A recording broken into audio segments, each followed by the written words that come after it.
Seguimos en tribuna, ahora con una de las 4 fórmulas que tiene el Frente Elegí Mendoza, en este caso con el binomio de la base, compuesto por Alfredo Guevara y Patricia Galván. ¿Cómo están? Muy bien. Hola, bien. ¿qué tal? Como otras fórmulas han decidido representar un poco el federalismo. Vos, Patricia, sos de San Rafael, vos, Alfredo Guevara, sos de acá, de Gran Mendoza. ¿Es una búsqueda de esto? ¿Cómo se ha trabajado?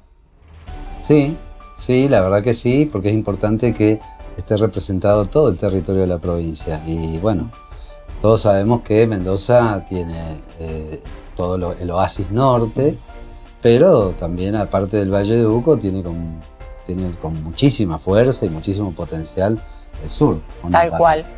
Yo siempre que he vivido acá también, en algún momento, porque fui legisladora, y la verdad es que vos siempre te das cuenta de que parece ser que de San Rafael a Mendoza esos 240 kilómetros no es lo mismo para los de acá ir para allá que para los de allá. Porque nosotros venimos, pero les cuesta mucho a los gobernadores, a los legisladores, compañeros incluso de otros organismos. Sí. Es como que siempre dicen el sur existe, pero el sur está postergado por eso. Cuesta muchísimo que se trasladen al sur. Y entonces, bueno, es un desafío justamente esta fórmula. Y muchas veces si no hay una persona que venga de los sectores que están postergados, muchas veces se demora esta Exactamente, las políticas públicas también se demoran. Se ha conformado la fórmula La Base, que es una de las 4 del peronismo, y ¿qué están buscando, qué buscan representar dentro de este frente? En primer lugar, defendemos a Cristina Fernández de Kirchner, por múltiples razones, pero fundamentalmente porque vemos que la persecución que se ha instaurado en contra de Cristina es una persecución absolutamente arbitraria, ilegal, y que va en contra de la principal líder que tiene nuestro movimiento a nivel nacional y, bueno, una de las principales líderes a nivel regional, ¿no? Entonces, básicamente, esta representación, esta defensa de la figura de Cristina dentro del peronismo, recordad que vamos a unas primarias, nos identifica, y por otro lado, una confrontación muy fuerte con un modelo autoritario. Nosotros creemos que en Mendoza no hay una democracia plena, no hay división de poderes, existe persecución a la oposición. Tenemos el caso de Nélida Rojas, que va como candidata a primera diputada de nuestro espacio, que ha sido cruelmente perseguida, igualmente que Cristina, con causas armadas que debieran tramitar en 3 meses, o a lo sumo si hubiera una prórroga en 6 meses. Llevamos 6 años, y bueno, mientras ocurre todo esto, el oficialismo, bueno, el ex gobernador Cornejo, que ahora quiere volver y que de alguna manera ha sido el hombre fuerte durante toda esta etapa, ha impuesto una mayoría automática en la Corte Suprema, en el Poder Judicial. Esto ya coincidimos diversos sectores, que no hay división de poderes en Mendoza, por lo tanto, un régimen democrático y republicano tiene que tener precisamente estos elementos que son básicos, que están en la Constitución, y que hoy no existen en Mendoza. Por eso es que, además, creemos que este modelo autoritario de persecución a los opositores, de criminalización de la protesta social, tiene que ver con el ajuste, ¿no? Con imponer un modelo neoliberal que tiene como resultados que nuestra provincia tenga los salarios más bajos del país, la quiebra de la obra social de los empleados públicos, que implica a más de 400.000 mendocinos y mendocinas, un endeudamiento criminal también de 500 millones de dólares, que ha sido hoy renegociado por Suárez en 750 millones de dólares, y que tenemos que pagar este año los mendocinos y mendocinas 100 millones de dólares. O sea, se hipoteca el futuro de nuestros nietos, nuestros hijos, y un modelo entonces que tiene estos 2 elementos. Por un lado, el ajuste, y por otro lado, la represión. Es decir, un modelo autoritario que nos trae a la memoria estos viejos modelos que se instrumentaron en la dictadura cívico-militar, que implican una vulneración sistemática de derechos humanos. Entonces nosotros, en síntesis, creemos que es necesario sacar del gobierno a quienes son responsables de todo esto, que es necesario recuperar la institucionalidad, la democracia en la provincia de Mendoza, a la vez que es necesario dar cuenta de estas demandas de la población que han sido postergadas por este autoritarismo de Cornejo y incrementar los salarios de los trabajadores y trabajadoras del Estado, es decir, de terminar con esta idea que impuso el neoliberalismo, en las cuales coinciden Bullrich, Milei, bueno, de que el Estado tiene que tener superávit, bueno, que lo que tiene que haber básicamente es un orden de las cuentas públicas para que haya un crecimiento. Nosotros hemos visto que Mendoza no crece, no genera empleo, y lo que ha sucedido es que nos hemos endeudado y empobrecido. Entonces queremos un modelo que tenga que ver con el peronismo, con volver a las bases y con redistribuir. En ese sentido, el peronismo va con 4 fórmulas a las PASO que representan diversos sectores. ¿Esto fortalece al justicialismo de cara a la competencia que va a tener después en septiembre? Mira, yo antes de esta pregunta que estás lanzando, yo quisiera hacer algo que me alarma, porque haciendo referencia al tema de la democracia y la institucionalidad, recuerdo yo estaba de viaje cuando ocurrió el atentado contra Cristina y había gente que se alegraba del evento tan nefasto, porque en realidad eso no es más allá, te puede gustar o no la figura pública, pero tenés que defender la democracia. Nos está enseñando a nuestros hijos que esa es una figura, que si se atenta contra esa figura estás atentando contra la institucionalidad del país. Es gravísimo. Es gravísimo. Ahora mismo el Cornejo fue a entrevistar al senador Ted Cruz, que fue el senador que impulsó, ¿qué tiene que hacer un senador de Estados Unidos impulsando un acto de punición contra Cristina por corrupción? ¿Quién es él? Entonces, y que un representante nuestro recurra al norte para que de alguna manera oraden contra un representante nuestro, es como incitar una situación de violencia inusitada. Yo creo que eso lo debemos defender. Eso debe ser defendido ante todo. Y en cuanto a lo otro que vos decías, Mariano, me parece que justamente esto enriquece a la democracia.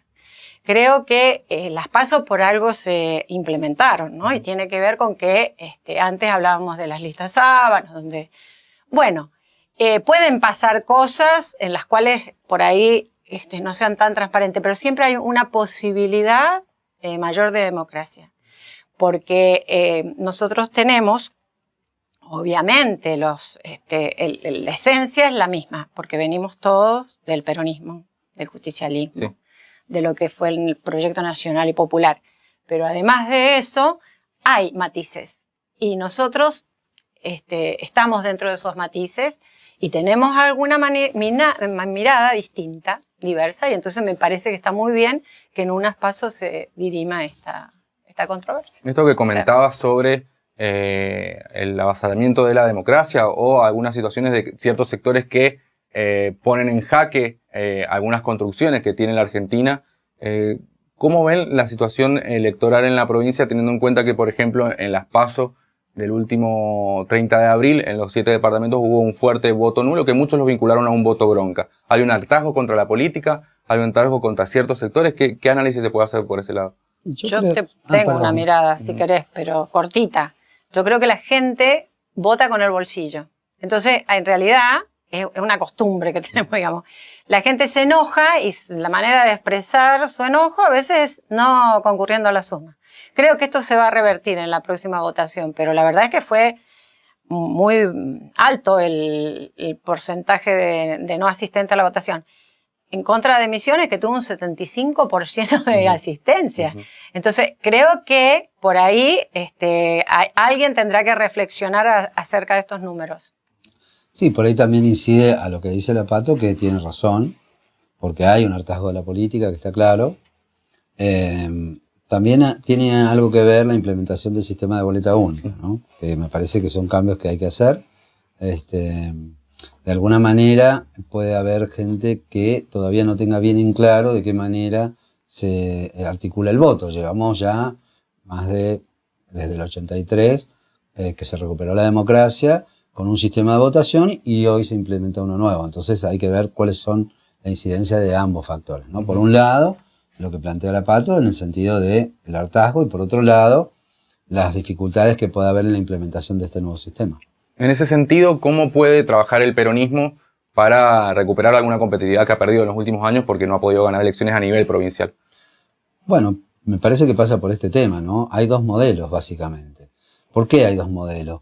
Y porque la derecha, encabezada por Cornejo, y la división que sufrió con De Marchi, constituyen claramente, bueno, una oportunidad para la principal oposición que tenga otro modelo. Si De Marchi tuviera un modelo similar al nuestro, podríamos decir que De Marchi podría constituir una oposición real. Pero ¿qué es lo que sucede? Tanto De Marchi como Cornejo comparten el ideario neoliberal. Si los mendocinos y mendocinas que estén reclamando hoy por la situación de tener los salarios más bajos del país, y me refiero a los trabajadores y trabajadoras de la salud que se jugaron la vida en la pandemia, los trabajadores y trabajadoras de la seguridad, trabajadores y trabajadoras de la educación, que para colmo tienen la imposición del ítem aula que los disciplina para que no puedan luchar por su salario. Es decir, ese conjunto, ¿no?, de trabajadores y trabajadoras de la provincia de Mendoza constituye un elemento fundamental para nuestra sociedad. Y esas personas, esos ciudadanos y esas ciudadanas no tienen otra opción más que un movimiento nacional y popular como el peronismo. Si nosotros somos claros en el sentido de que vamos a confrontar un modelo neoliberal como que el propone Milei, como que el propone Patricia Bullrich, como que el propone Cornejo o De Marchi, con un modelo de consumo interno, de creación de trabajo a través del apoyo a las pequeñas y medianas empresas. Uno de los temas, ¿no?, que tengamos un banco de la provincia que pueda impulsar el desarrollo de las pequeñas y medianas empresas, que son las que generan trabajo, que es uno de los temas fundamentales. Es decir, dos modelos que sean claros, ¿no? Entonces el peronismo, lamentablemente, durante los últimos años, ha cedido estos espacios, ha cedido en el debate público, no nos hemos pronunciado en referencia a estos temas, hemos dejado que se vaya imponiendo este discurso, que es un discurso que sabemos que si el Estado no puede ser tomado como una empresa, es decir, el Estado no tiene que tener ganancias. Esta es una idea que, digamos, que está tomada del neoliberalismo, que, bueno, es absolutamente discutible, no es una verdad absoluta. Entonces, en una democracia tiene que haber pluralismo, tiene que haber una oposición que plantee un modelo distinto. En la medida que el peronismo gana estos departamentos y, a su vez, pone la mirada precisamente en generar un modelo de inclusión, de crecimiento, bueno, los trabajadores y trabajadoras de Mendoza nos van a volver a apoyar. Hablaste de fortalecer el consumo interno, de la creación de un banco provincial. ¿Qué otras medidas de tono económico o para fortalecer la matriz productiva puede tomar o tienen en carpeta para avanzar en ese sentido? Bueno, uno de los temas centrales que nosotros planteamos es el tema del agua, ¿no? Y con respecto a la matriz productiva, me refiero, se discute muchísimo sobre la posibilidad de implementar un sistema de minería metalífera contaminante que está prohibida por la ley 7722. Y este es otro de los temas donde tenemos una postura clara que nos diferencia de otras líneas internas del peronismo. Nosotros siempre hemos estado del lado de la defensa de la ley 7722, porque creemos que la matriz productiva en Mendoza no debe emplearse poniendo en riesgo el conjunto de la población. Si entendemos que el agua es un derecho humano fundamental, el acceso al agua, y además es fundamental para impulsar nuestra agricultura, nuestra vitivinicultura, es decir, todo lo que es nuestra producción, y evidentemente poner en riesgo nuestras nacientes, digamos, en las nacientes de los ríos, poner en riesgo de contaminación es una cuestión que la tenemos que rechazar completamente, lo que no quiere decir que estemos en contra de la minería en general, es decir, hay proyectos mineros que perfectamente se pueden desarrollar en la medida que sean sustentables y que es importante que los desarrollemos. Lo que no hemos visto por parte de este gobierno es en el apoyo a la matriz productiva nuestra, agroindustrial. Hemos visto que a lo largo de estos años se han cerrado los establecimientos, no hay apoyo a los pequeños y medianos productores, empresarios y comerciantes, precisamente porque se aplica esta ideología neoliberal donde, bueno, es la ley del más fuerte. Entonces hay concentración económica, ¿no? Hay grandes grupos económicos que son los que pueden exportar, los que compran y ponen el precio a los productores, ¿no? Me refiero, por ejemplo, a la vitivinicultura. Entonces, bueno, nosotros creemos que es muy importante fortalecer esta matriz productiva que es tradicional de Mendoza, donde hay una cultura y donde vemos que hay un abandono absoluto por parte del Estado. Esto no quiere decir que no tengamos que integrar a nuestra matriz productiva con mayor fuerza por ejemplo, todo lo que es el turismo, ¿no? Sí. Que también vemos que hay todo un tema, ¿no? El turismo tiene que ver con la identidad, que es lo que tenemos en Mendoza, ¿no? Bien. En cuanto a la seguridad, ¿hay algunos tipos de delitos que han aumentado durante el último tiempo en la provincia? ¿Tienen algún plan específico sobre el tema seguridad? Mira, yo quisiera, antes de esto, agregar alguna cosa porque... yo te vuelvo para atrás, Mariano, porque el tema de justamente la matriz productiva. Vengo del sur. En el sur, justamente las otras noches hablábamos en una mesa de compañeras y compañeros de lo que era la cantidad de secaderos de frutas, la cantidad de cómo se movía la industria vitivinícola. La verdad que eso ya no existe más. Entonces, creo que tenemos que volver a repensarnos y tenemos que empezar a ver cuáles son los factores. Uno de ellos, la sequía. Otro de ellos, que tiene que ver también con el agua, es irrigación. Irrigación es un problema. Todos los productores saben el tema de irrigación que tiene que ser controlado, porque irrigación, los turnos de riego cada vez te cobran lo mismo y cada vez los menguan más. Vos no sabés para dónde se va el agua, ¿no? O sea que debería haber una gestión del agua, pero no la gestión que nos quieren imponer desde Israel. No, sino la gestión del agua nuestra, porque acá tenemos científicos y tenemos mucha gente que maneja tecnología y que sabe lo que hay que hacer. Y yo creo que eso es lo que deberíamos hacer. Es, además, dar créditos blandos para los pequeños agricultores, para toda la industria, para volver a renacer desde lo que éramos. Y luego iremos dando esto que hace falta, que es el valor agregado a nuestros productos. O sea, hay un largo camino, pero tiene que haber una voluntad política, tiene que haber un Estado presente y un Estado que no sea el Estado bobo. No es que nosotros decimos sí porque es el Estado no. El Estado tiene que ser un Estado serio, un Estado que haga lo que tiene que hacer. Porque hay muchas buenas leyes y hay muchas herramientas, pero si no controla, pasa lo que pasa. Entonces vienen los empresarios, dicen que el Estado no sirve. Claro, no sirve, pero cuando a ellos hay que subvencionarlos, sí el Estado sirve. Entonces esas cosas son las que nos tenemos que sentar a hablar los mendocinos y mendocinas, a ver qué es lo que queremos, cuál sería nuestra matriz productiva, nuestra impronta y empezar a sentarnos entre todos y todas juntas a desarrollarla en ese sentido, para crecer. Creo que la inseguridad tiene que ver también con esto, que es la falta de oportunidades. Y te podrá explicar más. Lo que pasa es que en campaña electoral aparecen todos los discursos tipo mano dura, ¿no? Vamos a terminar con la inseguridad, esta onda, autoritaria. Donde vienen a coincidir todos estos grupos de derecha y se apela a una especie de demagogia punitiva, ¿no? Entonces vamos a incrementar las penas, vamos a bajar la edad de imputabilidad para que los chicos puedan ir presos, vamos a construir más cárceles. Y este modelo ya ha fracasado porque hemos tenido este modelo durante todos estos años, tenemos cada vez mayores índices de criminalidad, de inseguridad, ¿no? Entonces me parece que hay que pensar en un modelo distinto, que es lo que nosotros venimos proponiendo desde hace años, desde los organismos de derechos humanos, un modelo de seguridad democrática, donde la seguridad salga de la discusión ideológica. Si sos de izquierda, de derecha o de centro, entonces donde se discuta el tema de la seguridad como un servicio público.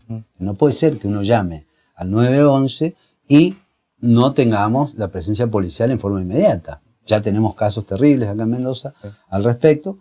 Con lo cual, tenemos que poner en vigencia protocolos que tengan que ver con la protección de la vida, de la propiedad y de la seguridad de los mendocinos, donde podamos hacer una medición específica de que haya un tiempo de 5 minutos, de 7 minutos, dependiendo de las zonas, y sobre todo de las zonas donde más hace falta, donde esté la presencia policial inmediata, ni bien cualquier ciudadano o ciudadana sufre un problema de inseguridad. Que esta es una cuestión clave, ¿no? Sí. El servicio del 911 tiene que ser un servicio de primera calidad porque está en juego la vida, la propiedad, la seguridad, la integridad física de las personas.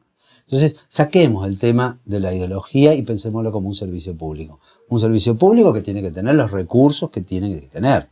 ¿Para qué? Para poder llegar a tiempo. ¿Qué tiene que haber? La cantidad de personal, la cantidad de móviles suficiente, en condiciones, un sistema eficaz, con personas preparadas, en función de brindar ese servicio público. Esto por un lado. Sí. Por otro lado, tenemos el problema de que en Mendoza no hay políticas de prevención.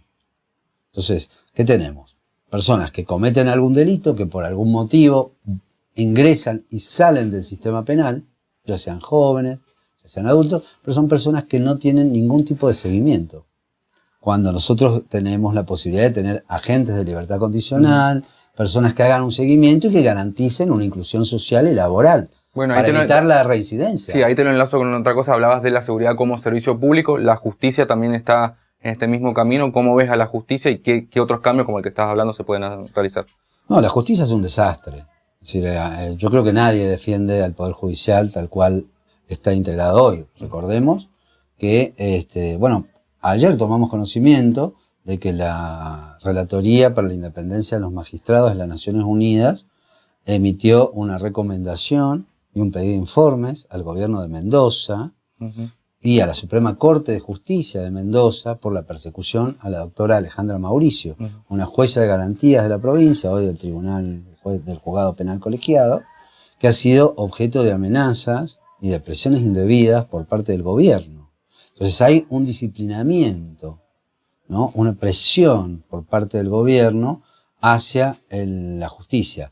Por ejemplo, las personas que reclaman por el salario, si no van por la vereda y respetando los semáforos, van presas por una política criminal que tiene la procuración dependiente del gobierno.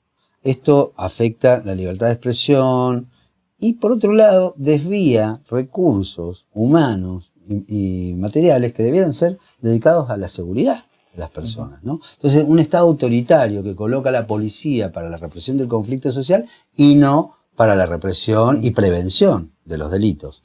Entonces, la justicia tiene que tener independencia, que es lo que hoy no tiene. Y no hay un rol de la justicia. El rol de la justicia es posterior a la comisión del delito. Es decir, una vez que se cometió el crimen, intervendrá la justicia para sancionar a los responsables. Pero esto no incide en los índices de criminalidad. Entonces también hay que entender que hace falta una justicia independiente e imparcial que aplique las penas que correspondan cuando hay delitos, pero que el grueso de la política de seguridad corresponde al Estado, a la administración. Bien, por último, el gobierno provincial muchas veces alude a que ciertas cuestiones en materia económica o productiva o de indicadores en general no están en la mano de ellos, sino que son situaciones nacionales que ellos no pueden tocar, principalmente por factores macroeconómicos. ¿Es tan así o la provincia puede hacerse cargo de algunas herramientas para tratar de mejorar la situación? Mira, tiene la provincia amplitud para hacer, digamos, por ejemplo, en el presupuesto. Y ya que hablamos de violencia y de inseguridad, hablemos de violencia de género. ¿Cuánto se adjudica la provincia por mujer? 132 pesos. Por mes no, 132 pesos anuales. Y además está subejecutado el presupuesto. Entonces así, la verdad es que no le echemos la culpa a nadie. Eso pasa acá. Acá, en el país hay desde lo que va de este año, 74 femicidios. En Mendoza no tenemos ni registro, no sabemos cuánto, no, registros oficiales, ¿no? Puedes saber por los colectivos de Ni Una Menos, pero no oficiales. Entonces, a veces echamos las culpas afuera porque no nos hacemos cargo de la parte que nos corresponde. La verdad es que el gobierno nacional ha atendido un montón de líneas en distintos niveles y sin embargo acá se han desviado para otro lado o no se han implementado o qué ha pasado. En salud nos pasa. Salud, hemos asistido hace poco a un operativo de salud donde detectamos que había un montón de menores, y te estoy hablando de menos de 6 meses, que están, le falta alguna dosis de vacuna. ¿Por qué? Y porque no llegó al centro de salud. Y, a ver, ¿quién se hace cargo de que las cosas lleguen en tiempo y forma donde tienen que llegar? Entonces creo que ahí hay un rol de justamente el Estado que debe ver y hacerse cargo y no subejecutar. Acá hay mucha subejecución a todos los niveles. Así que, bueno, bien. No sé si específicamente algún otro tema. Lo que pasa es que sobre la situación macroeconómica, Suárez, Cornejo, en general la derecha, atribuye todos los males a la situación macroeconómica como si el gobierno nacional fuera el responsable de todo esto. Cuando quienes contrajeron el crédito con el Fondo Monetario Internacional más grande de toda la historia, 55.000 millones de dólares, fuera de toda la normativa del Fondo Monetario, fuera de toda la normativa de Argentina, fue el gobierno de Macri, de Cornejo, etc. Entonces, y después, cuando hubo que hacer con Guzmán y ya en el gobierno de Alberto, el acuerdo con el Fondo Monetario Internacional, Cornejo, bueno, etc., el macrismo, acompañaron ese acuerdo, que es el acuerdo que Cristina señala que tiene carácter inflacionario y que nosotros creemos que también tiene carácter inflacionario y apoyamos la postura de Cristina de que en estas condiciones Argentina no va a poder crecer y hay que renegociar este acuerdo para poder pagar en la medida que tengamos superávit y que podamos tener los dólares, ¿no? Con las exportaciones. Lo mismo con la deuda de Mendoza, ojo. Bien. Alfredo, Patricia, muchas gracias por venir. Gracias a vos, Mariano, un placer. Hasta acá llegamos con una nueva edición de Tribuna. Vamos a seguir en este camino hasta el 11 de junio, que van a ser las primarias abiertas, simultáneas y obligatorias en la provincia. Así que nos encontramos la semana que viene.